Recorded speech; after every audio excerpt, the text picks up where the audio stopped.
가을, 겨울 텃밭 설계와 작물 재배에 대해서 오늘 말씀을 드릴 텐데요. 이제 식물을 키우는데 특히 가을에 키울 때 이제 무엇이 중요하냐 이렇게 질문을 하면 다 아시죠? 온도가 중요하고 햇볕이 중요하고 물이 중요하고 그다음에 바람도 중요하고 뭐 그런 것들 이제 배우셨는데 그렇게 단편적인 것들을 아시는데 온도 중에서도 이제 어떤 것들이 중요한지 온도가 이제 뭐 하루의 기온이 최고 온도가 몇 도고 최저 온도가 몇 도고 뭐 이런 것들은 기본적으로 상식으로 아시는데 더 나아가서 아셔야 될 것 중에 하나가 이제 온도 중에는 적산 온도라는 걸 아셔야 된다는 내용은 아마 들으신 적도 있으실 거예요. 그러니까 쉽게 표현하자면 오늘 심어서 수확할 때까지 오늘 몇 도, 오늘 몇 도, 오늘 몇 도, 오늘 몇 도 해가지고 총 그 수확할 때까지 이 쌓여지는 온도가 식물한테도 아주 중요하고 특히 수확과 관련돼서 중요하다라는 것. 이게 또 뭐하고도 연관이 돼 있냐면 왜 봄에는 그 파종하거나 모종을 심을 때 조금 천천히 심어도 되는데 가을에는 왜 늦게 심으면 안 되는지. 특히 이제 가을 같은 경우는 배추 심을 때 한 일주일 정도 늦게 심으면 한 3주에서 한 3주 정도 차이가 나서 나중에 수확을 못하게 되는 경우가 생기는데 야 그러면 요즘은 온난화가 되고 날씨가 따뜻해져서 조금 늦게까지도 날이 따뜻한데 왜 안 되냐 좀 늦게 심어도 되지 않겠냐. 그런데 그 식물은 이런 그 온도 중에서도 이 적산 온도, 이 쌓여진 온도가 충분히 채워져야 안에서의 그 생리작용을 충분히 해서 그 본인이 몸을 갖춰야 될 것들을 충분히 갖춰서 수확이 된다는 내용입니다. 그래서 이 적산 온도는 그러면 여기 이제 계산하는 법은 나와 있는데 뭐 이렇게 일일이 계산하기는 좀 어려울 테고 일단은 그래서 제때 심어야 된다는 것 정도를 이해하시면 될 텐데 이 적산 온도를 눈으로 확인할 수 있는 게 있어요. 아마 내년에도 여기서 농사를 지으시거나 같이 활동하시게 되면 이제 논농사도 하실 텐데 이 적산 온도를 단기간에 확인할 수 있는 게 이 벽시 틔울 때 확인할 수 있습니다. 그 벼가 싹이 트는 온도가 적산 온도가 100도씨 정도 되거든요. 그래서 벽시를 틔울 때 그래서 이제 관행농 하시는 분들은 이제 벼를 파종을 하기 전에 이제 싹을 이제 소독을 하고 이제 싹을 살짝 틔워서 이제 심는데 벽시가 그 싹이 잠깐 틔어지는 그 적산 온도가 100도씨예요.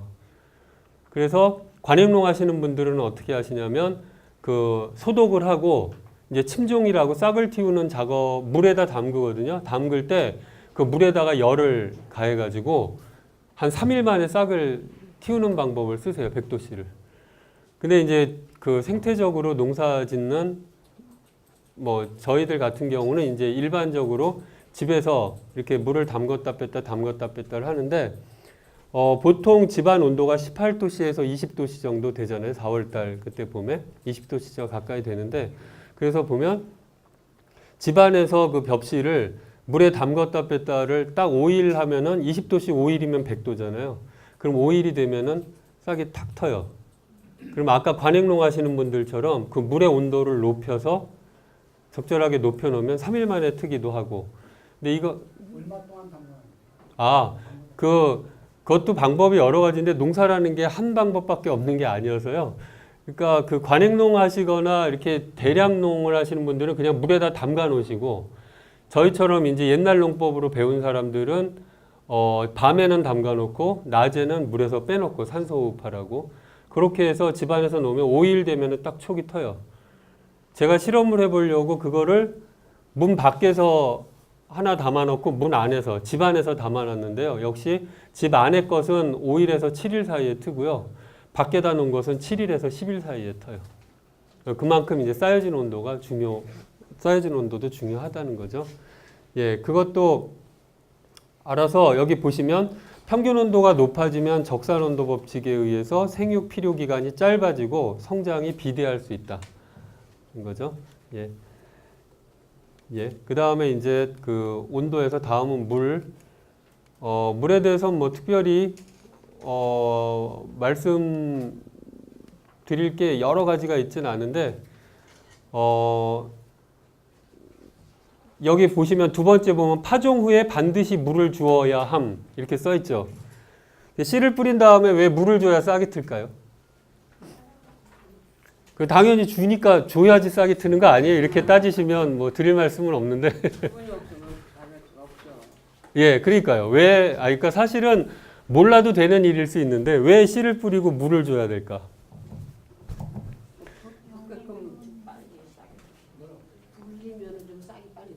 예, 그러니까 왜 빨리 트냐?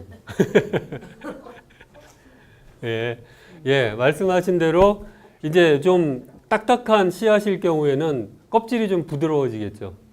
그래서 예를 들어서 율무라든가 목화라든가 이렇게 아예 그 바깥이 딱딱한 것들은 눈이 있지 않은 쪽에 일부러 상처를 내죠. 상처를 내갖고 빨리 싹이 트라고 그렇게 하기도 하는데 그래서 어쨌든 껍질이 물렁물렁해지면 또 하나는 설명을 드리면 이 씨앗이라는 거는 어때요? 식물이 낳은 아기잖아요. 사람으로 따지면. 아기를 낳아놓은 건데 그 아기가 세상 밖으로 나와 있는 게 아니라 사람으로 비유하자면 엄마 뱃속에 있는 상태인 거죠. 씨앗이. 그렇죠? 그 우리도 아기 임신하고 계시면 애가 알아서 먹고 크는 게 아니라 엄마가 먹어야지 애도 크잖아요. 예. 근데 이제 씨앗은 보면 엄마 몸하고 같이 붙어 있는 아이는 아니잖아요, 또. 그러다 보니 엄마가 어떻게 애를 낳아주냐면 안에다가 양분을 넣어서 낳아주는 거죠. 그게 이제 씨앗인 거죠. 그 오죽하면 사과나 배 같은 경우는 왜 이렇게 생겼을까 생각해 보신 적 없으시죠? 사과하고 배는 왜 그렇게 생겼을까? 왜 우리가 먹을 수 있지? 그러니까 사실은 농사 지으시면서 생각해 보시면 아시겠지만 어려운 건 없어요. 그냥 우리가 일상적으로 하는 활동인데 한번 의문을 가져보면서 그 이유를 찾아보면 사실은 농사원리라는 건 복잡한 게 없습니다. 사과는 왜 그렇게 생겼을까? 사람 먹으라고 그렇게 생겼겠어요? 네? 예, 사과 씨앗이 어떻게 있어요? 안에 딱딱한 그 뭐라 그래요? 그 안에 속에 있죠.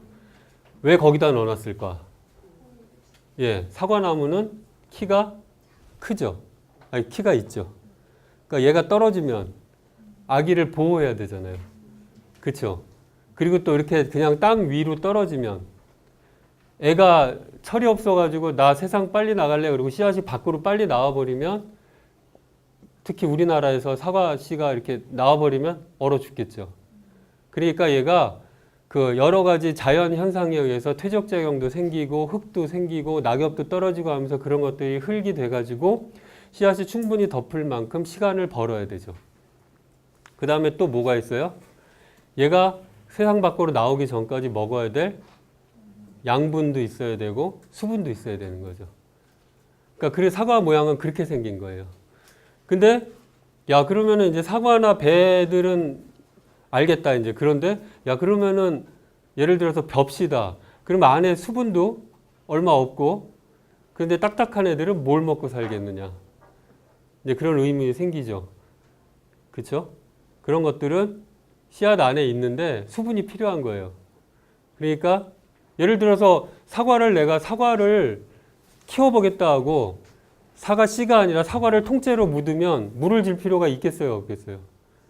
없겠죠. 사과를 통째로 묻으면 안에 뭐 수분도 많고 그런데. 근데 벽씨든 밀이든 보리 씨앗이든 그거는 땅에 묻으면 물이 있어야 되죠. 왜 있어야 되냐면 이 엄마가 애를 낳을 때 이게 배하고 배아라고 하는데 이 우리가 보는 그 씨앗은 배아인 거죠. 그 안에 이제 배가 뿌리와 잎이 되는 배가 있는 건데 얘가 엄마가 먹을 걸 녹말을 넣어줬는데 수분이 없어요. 그러니까 얘를 먹을 수가 없어요. 물이 닿아야 그 분해 요소가 안에서 작동을 해가지고 양분을 그 아기한테 전달해주는 모양새로 되어 있는 거예요.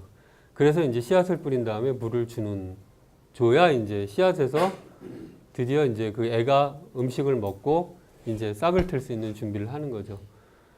그래서 이제 물을 줘야 되는데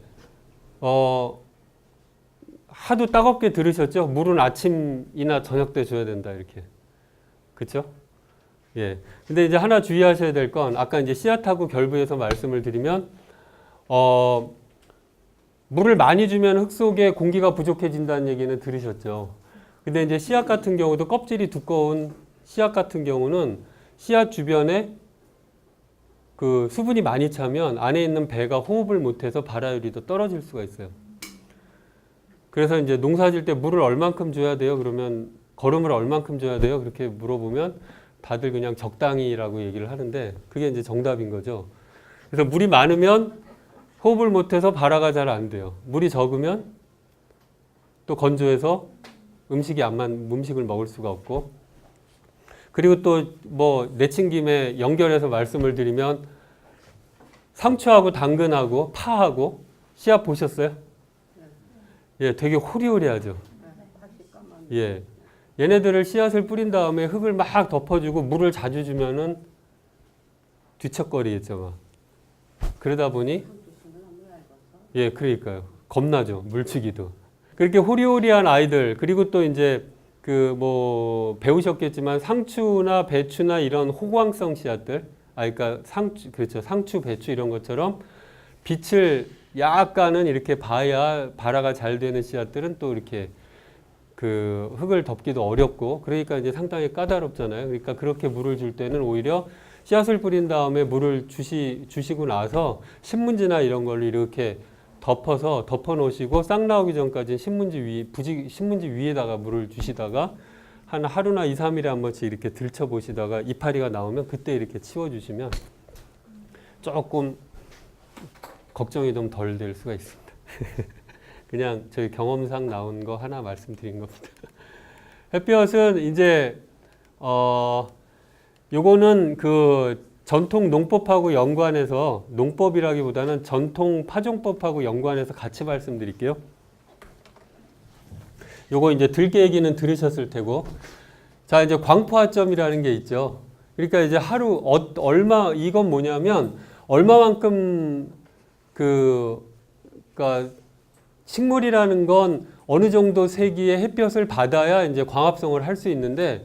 그 광합성이 옅은 햇빛에서도 할 테고 이제 센 햇빛에서도 할 테고 그렇지만 이제 어쨌든 그 최대한 강한 햇볕을 받아야 그 자기가 견디고 자기가 활용할 수 있는 만큼의 강한 햇볕을 받아야 이제 광합성을 활발히 할 수 있다는 겁니다. 그래서 보시면 알겠지만 수박이나 이런 것처럼 열매가 큰 것들은 저렇게 강한 햇볕을 좋아하고 상추까지 가면 이제 상추는 25. 근데 이제 요것보다 이제 더 조금 알고 계셔야 될 게 이제 여긴 거죠. 밑에 광도, 예로, 직사광선, 일광, 지면 위에 백록 쓰고 이렇게 막 요즘처럼 그 햇볕이 찌를 때 약간 흐린 날이 30에서 70, 몹시 흐린 날이 10에서 30 이렇게 돼 있죠. 이제 요거를 대충 알고 계시면 이제 그 우리처럼 이렇게 도시에서 5평, 3평 이렇게 좁은 땅에서 농사 짓는 분들은 그러면 땅 효율성을 위해서 상추 같은 것들은 조금 그늘에다 심어도 되겠구나 라고 하면서 이제 예를 들어서 고추나 뭐 가지나 뭐 오이나 이런 밑에다가 이제 심어서 이제 키워도 되겠구나. 피망도 그렇게 세지가 않죠. 피망이 열매가 열리니까 얘가 되게 강한 햇볕을 좋아하겠지 하고 항상 그냥 좋은 자리에다 심느라고 바빴는데 의외로 그렇지 않다는 거. 알고 계시면 이제 밭 활용도를 좀 더 더 넓힐 수가 있는 거죠. 여기에 대해서는 뭐 특별히 그 말씀을 드릴 건 없는데 공기와 관련돼서 짤막하게 한 말씀만 드리면 아까 말씀드린 대로 밭에 이제 물을 특히 뭐 가을에는 해당이 안 되겠지만 여름에 이렇게 비가 많이 올 때 물을 너무 자주 주시면 이제 뿌리 호흡이 잘 안 되고 그리고 물을 많이 준 밭과 물을 주지 않은 밭에 그 작물을 뽑아보면 뿌리 모양새가 틀린 거는 뭐 상식적으로 아시겠죠. 그래서 물을 자주 준 데는 실뿌리가 많고 이렇게 그 표면 위에서 자라고 물을 저희처럼 물이 없어서 못 주기도 하지만 그렇게 저희는 가을에도 이렇게 비가 적절하게 오면 배추밭에 배추 한 200포기, 300포기 심으면 물을 많이 줘야 한 번, 두 번, 그 정도 이제 두 번, 많이 주면 두 번 정도 이제 주는데, 그렇게 키운 배추하고 이제 뿌리가 좀 다르죠. 이제 거름과 관련해서 미생물 할 때 얘기를 들으셨는지 모르겠는데, 저희는 이제 가급적이면 뭐 만들어서 쓰시란 말씀도 드리고, 그리고 이제 동물성보다는 식물성 거름을 쓰시라고 말씀을 드리는데, 그건 혹시 아시나요? 거름을 샀을 때 암모니아 냄새, 똥 냄새가 나는 것과 막걸리 냄새가 나는 거름의 차이 아세요? 왜 그 흑살림이니 이런 데서 좀 이름이 저기 고급진 거름을 사면은 식초 냄새가 나고 그 꽃집이나 이렇게 농자재상에서 이렇게 사오면은 그 똥 냄새, 암모니아 냄새가 나고, 예, 발효인데요. 어떤 차이냐면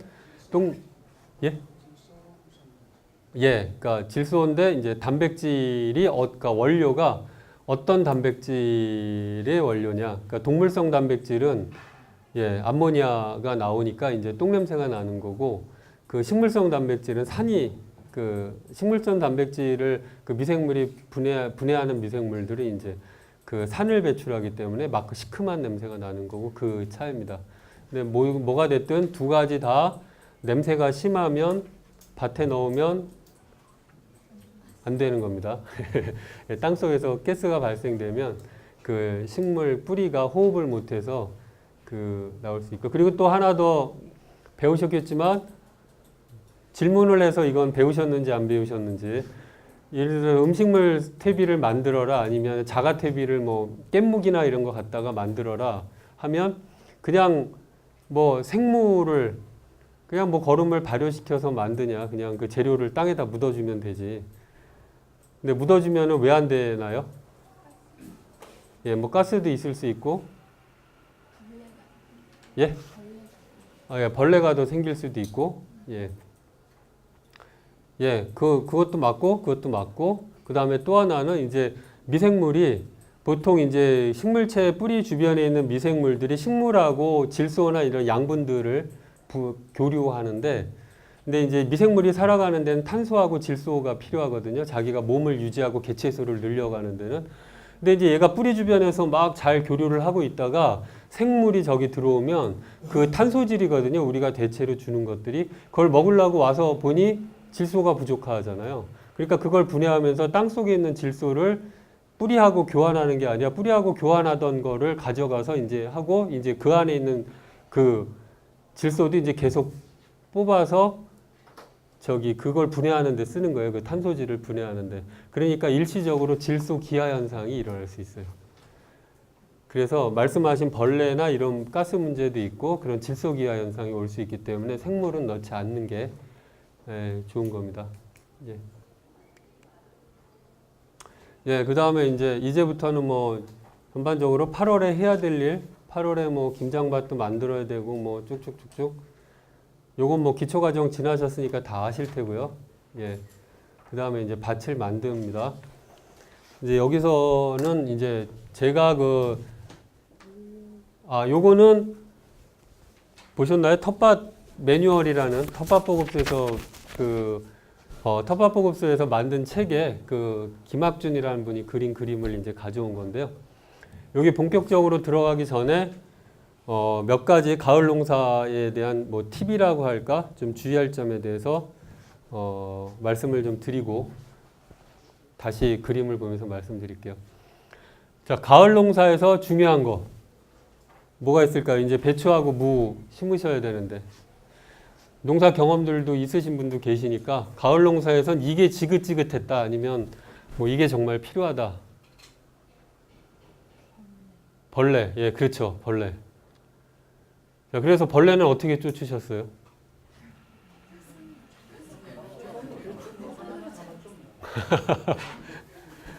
그냥 뭐 같이 먹고 사는 거죠, 뭐, 그렇죠? 예, 예, 그렇죠. 그게 정답이고요. 그래서 일단 뭐 요즘 이제 뭐 병해충 방지에서 배우시겠지만 이제 벌레를 조금 줄이는 방법은 일단은 뭐 간단한 건 남보다 늦게 심는다. 그래서 언제 심냐 했을 때 남보다 먼저 뿌리는 것보다 조금 눈치 봐서 한 3일이든, 그러니까 너무 늦게 심는 게 아니면 옆 사람보다 조금 늦게 심으면 벌레가 좀 들어오는 것 같고요.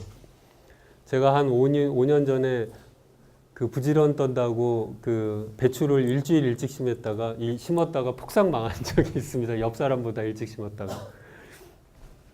그게 있고, 그 다음에 이제 그 모종을 심거나 씨앗 뿌리고 나서 벌레들이 싫어하는 냄새를 좀 이렇게 풍겨주는 것도 방법이에요. 그러니까 뭐 목초액이나 뭐 식초도 그럴까요? 어쨌든 그 농약으로 배우신 것들을 은행잎 끓인 물이나 이런 것들을, 그러니까 예를 들어서 이제 벌레를 잡는데 뭐 500배가 타라 이렇게 교과서에 나와 있으면 한 1000배나 1500배 이렇게 충분히 더 한 배 이상으로 타셔가지고 한 3, 4일에 한 번씩 이렇게 냄새를 좀 풍겨주시면 벌레가 덜 오는 것 같더라고요. 그리고 뭐 그렇게 되면은 이제 개체수가 좀 줄어들면은 벌레 잡는 게 좀 수월한 것 같고요. 예, 그런 것들, 그 다음에 이제 뭐 농약에서 배우시겠지만 이제 뭐 돼지 감자 이파리 뭐 이런 것들 활용하셔서 농약을 쓰는 것도 방법인 것 같고요. 벌레 중요하고, 그 다음에 또 뭐가 있을까요? 가을 농사에서 중요하다고 생각해야 될 것.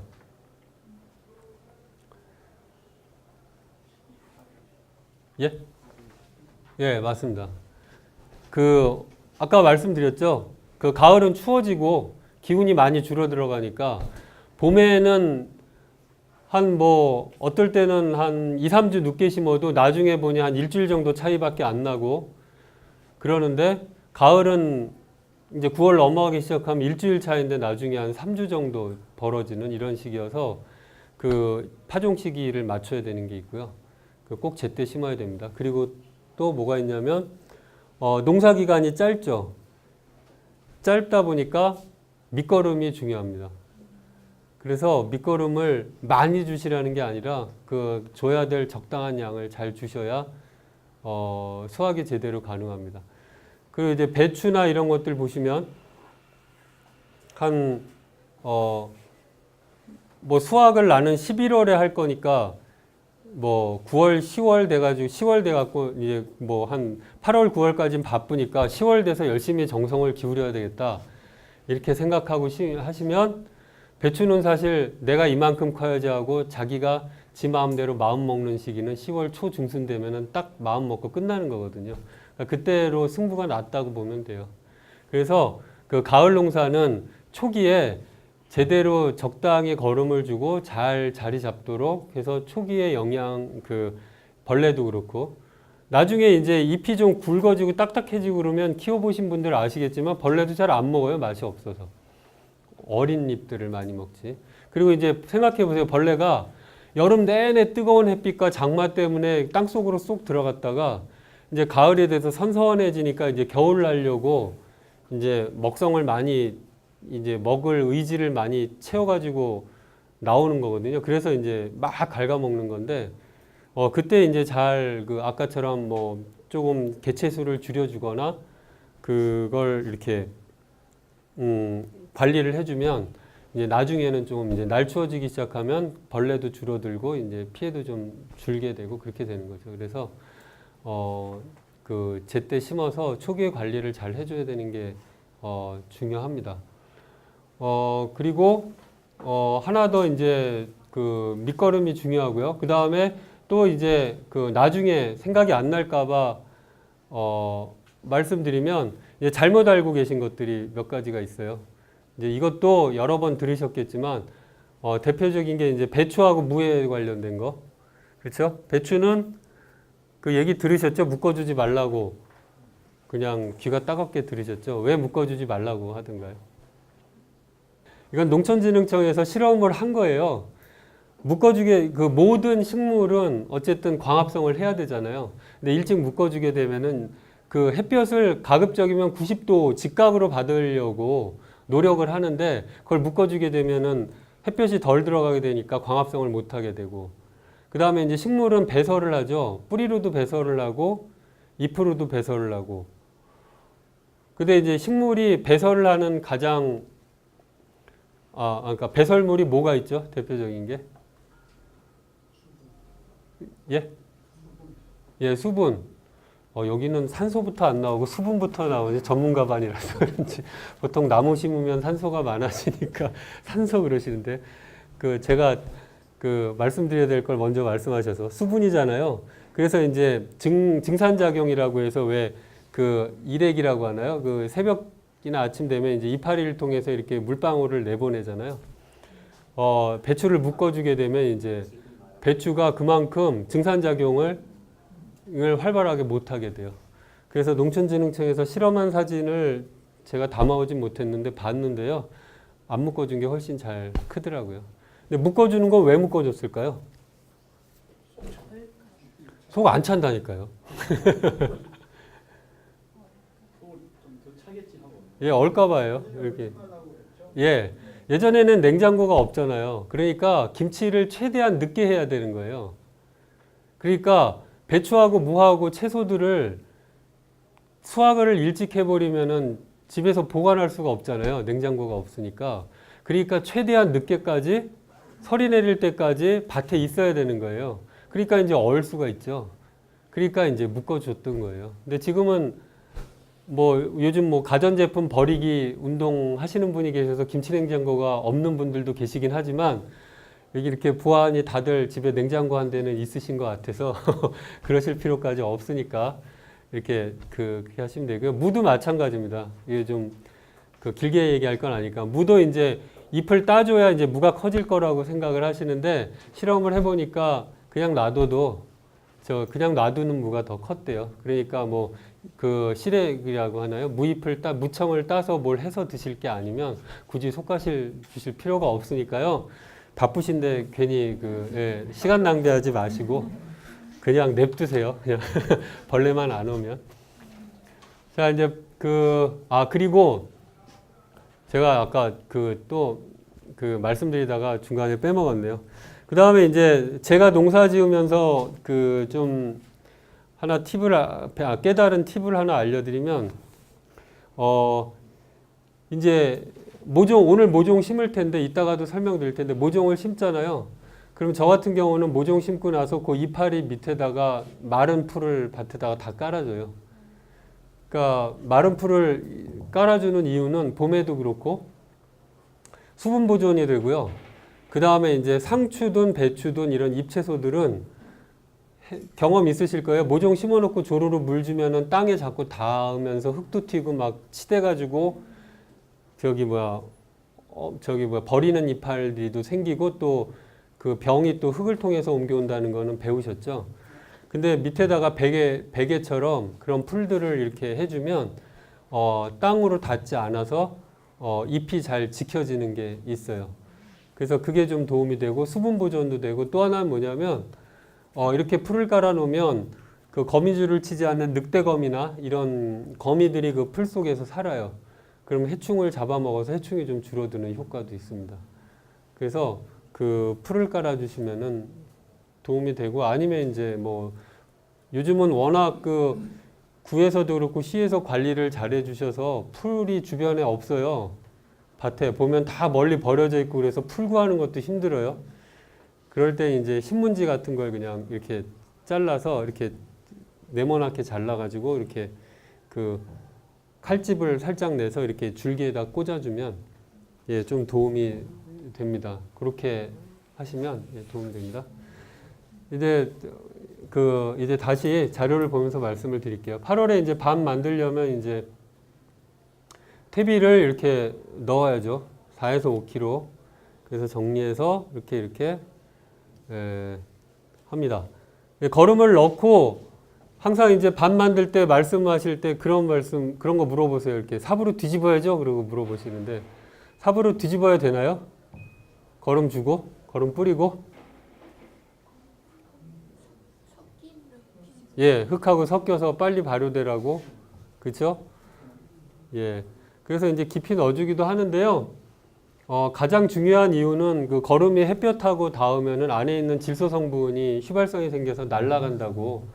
그래서 사실은 가을에 키우는 작물들은 뿌리가 그렇게 깊이 들어가는 것들 없잖아요. 그러니까 사실은 좀 힘들면 굳이 이렇게 삽질을 일부러 안 하시고 그냥 살살살살 긁어서 햇볕만 안 보게 이렇게 긁어주셔도 됩니다. 그래서 이제 보면 특히 처음 농사 짓는 분들 밥 만듭시다 그러면 거름부터 아예 막 가가지고 이제 땅부터 막 파고 그 다음에 거름 뿌리세요. 그러시는 것보다 그 풀이 없으면 그냥 거름 먼저 뿌리고 밭을 만지시는 게 한번 덜 일을 할 수 있습니다. 예. 그 다음에 이제 여기 보시면 이제 석회 넣기가 있는데 석회는 왜 가을 농사 때 강조를 하냐면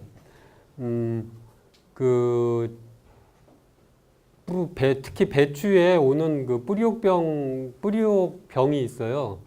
그 바이러스로 오는 병이 있는데 그게 이제 산성 땅에서 활성화가 잘 된다 그래요. 그래서 이제 땅이 산성화되어 있으면 그 배추에 뿌리옥병이 오는 경우가 있어서 이제 석회도 하고 석회 강조를 많이 합니다. 예. 그리고 이제 뭐 8월 초에 배추 모종을 이렇게 뭐 만들어서 내는 거죠.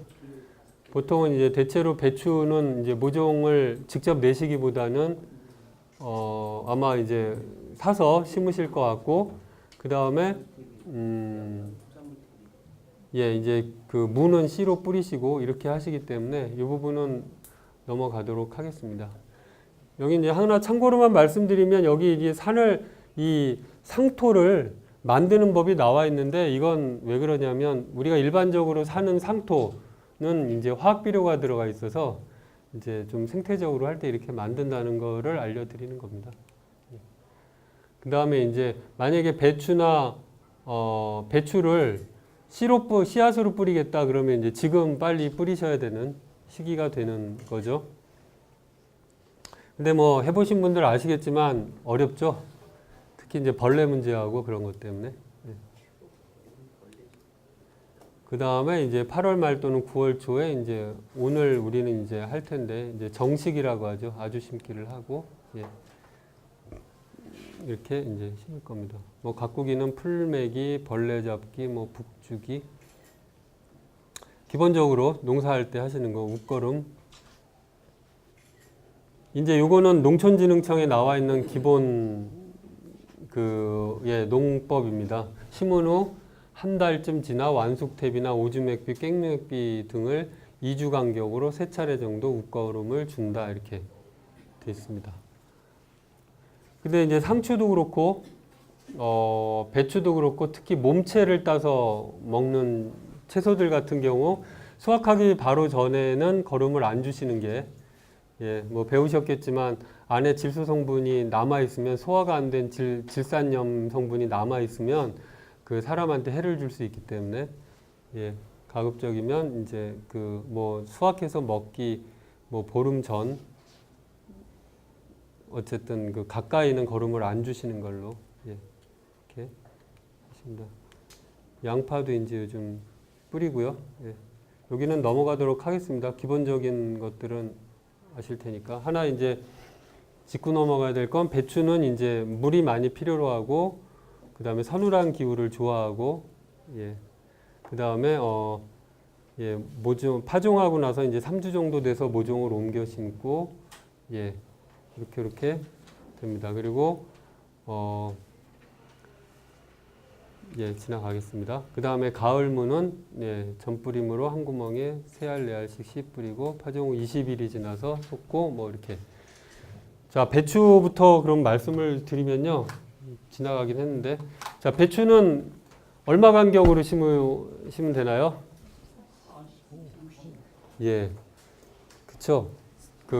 여기는 그래도 충분히 떼어야 된다고 하시는데 그러니까 뭐 밭이라는 거는 식물들의 방이죠, 집이죠. 집을 지어주는 건데, 그러니까 그 아이들이 다 컸을 때 크기를 알면 그만큼 띄워주면 되는 거죠.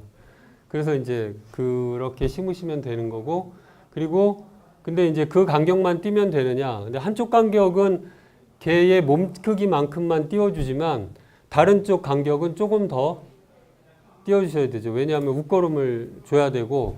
우리가 거름을 완숙태비로 주는 경우도 있지만 그렇지 않은 경우도 있기 때문에 조금 이렇게 사이가 있어야 거름을 줄 수가 있고 또 하나는 이제 바람이 잘 통해야 안에서 이제 광합성도 그 이산화탄소를 계속 이제 이파리 주변에서 흡수해가지고 얘가 광합성을 해야 되는데 너무 이렇게 붙어 있게 되면은 그 포기와 포기 사이에 공기가 부족하게 되면 이산화탄소를 충분히 흡수할 수 없기 때문에 그 조금씩 바람길은 좀 띄워주시는 게 예, 중요할 것 같고요. 아까 말씀드린 대로 배추하고 무 모두 밑거름을 잘 주는 게 중요합니다. 그래서 이제 8월 말에 그 모종이나 씨앗을 심는데 요즘 그 무도 모종이 나오긴 하더라고요. 보셨죠?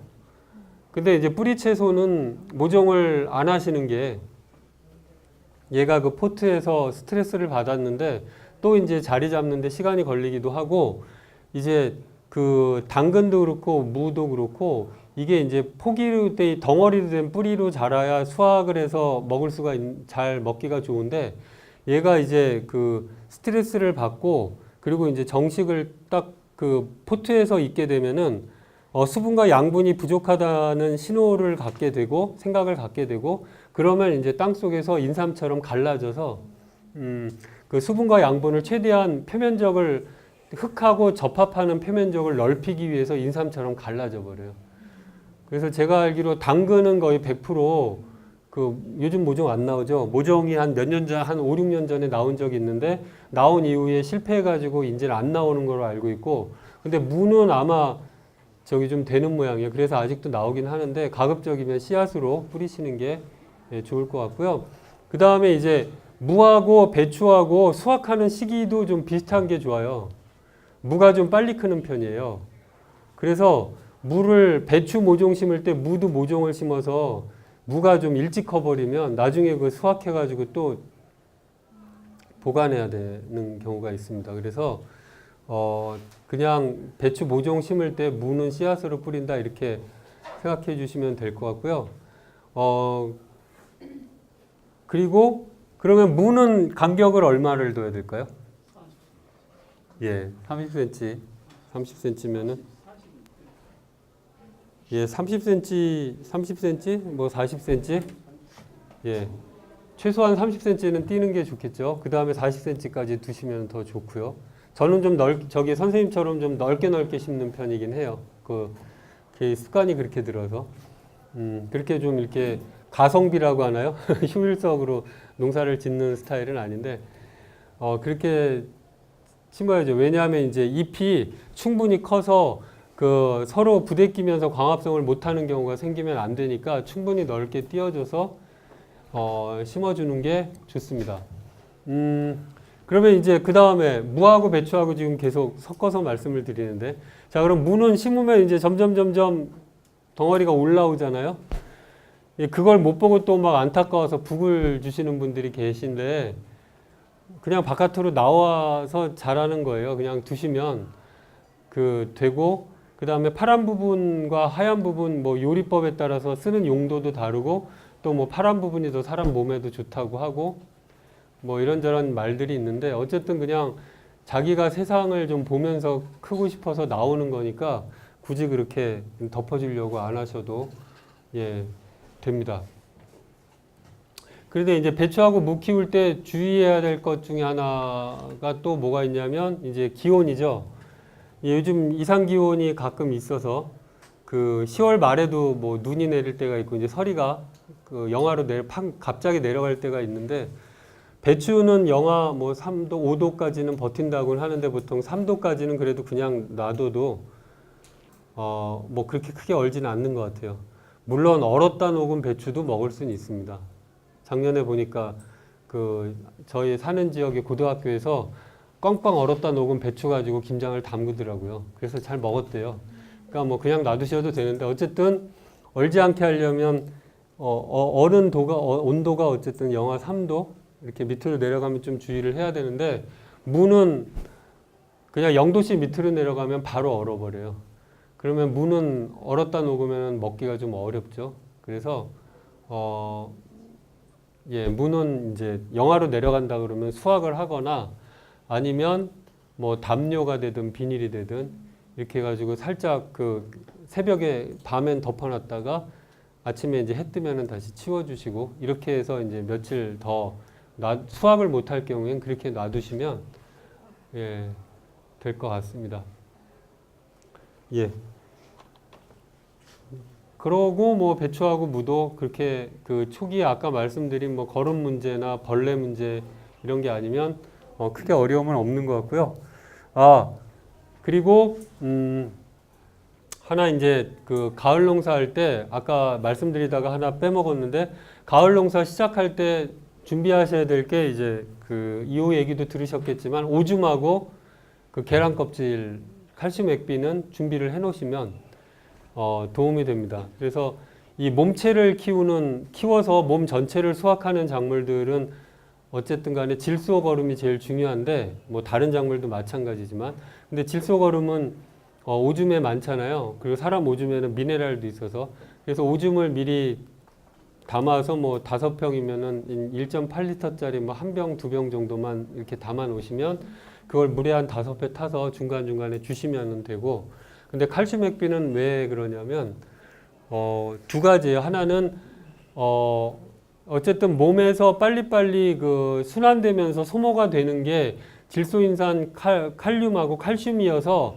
칼슘도 부족해질 수 있으니까 그 준비를 해 주십사 하기도 하고 또 하나는 이제 배추를 또 크게 키우겠다고 이렇게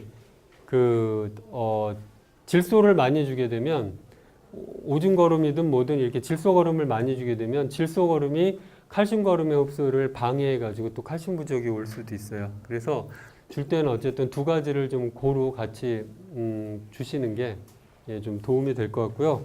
항상 말씀드리지만 그 거름은 뭐든지 과도하게 주시면 다른 성분들의 흡수를 방해하게 됩니다. 그러니까 배우셨겠지만 거름은 식물이 땅속에 있는 미생물하고 교류할 때 이온으로 교환을 하는데 플러스 이온은 플러스 이온 성분의 거름들은 플러스 이온 성분들끼리 경쟁을 해요.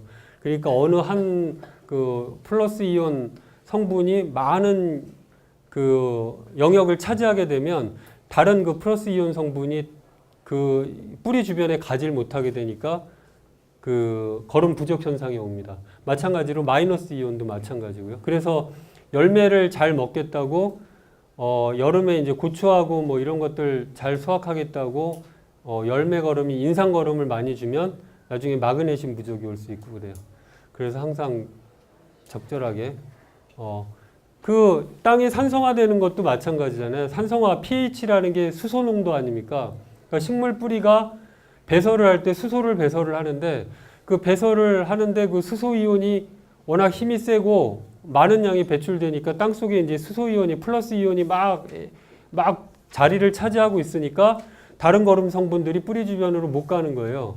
그게 이제 산성화됐다고 해서 석회를 줘서 그 수소 성분을 그 깡패를 뭐 동네에서 몰아내고 이제 공간을 만들어서 다른 그 영양 성분들이 뿌리 주변으로 올 수 있도록 해주는 게 그 석회를 뿌려주는 효과거든요. 마찬가지로 모든 그 거름 성분은 과하게 되면은 다른 성분의 흡수를 방해할 수 있습니다. 그건 좀 알고 계시면 도움이 될 것 같아요.